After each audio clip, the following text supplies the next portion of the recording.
వృషభ రాశి వారికి ఈ వారం మిశ్రమ ఫలితాలు గోచరిస్తున్నాయి. మితిమీరిన అహంభావంతో మీరు చేసే పనులు ఏవైతే ఉన్నాయో అవి ఇబ్బంది పెట్టే పరిస్థితి గోచరిస్తోంది. కాబట్టి ప్రతి విషయంలో కూడా ఆత్మవిశ్వాసం కలిగి ఉండండి. ఉద్యోగపరంగా ఎదురయ్యే కొన్ని ఇబ్బందులు గాను మీకు రావాల్సిన సౌకర్యాలు పొందడానికి గాను ఎక్కువ కృషి చేయవలసి వస్తుంది. మీ ఆలోచనలకు కార్యరూపాన్ని ఇస్తారు. ఆర్థికపరమైన చిక్కుల నుండి బయట రావడానికి విశేషంగా కృషి చేస్తారు. సానుకూల ఫలితాలు సాధిస్తారు. సంపాదనలో కొంత భాగం వృధాగా ఖర్చు అవుతుంది, జాగ్రత్త వహించండి.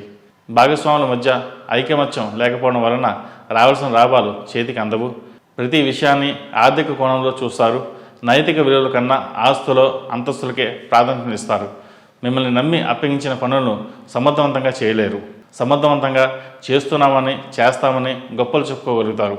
ఈ రాశిలో జన్మించిన వారికి కలిసి వచ్చే సంఖ్య నంబర్ 2, కలిసి వచ్చే దిక్కు పడమర, కలిసి వచ్చే రంగు నావీ బ్లూ.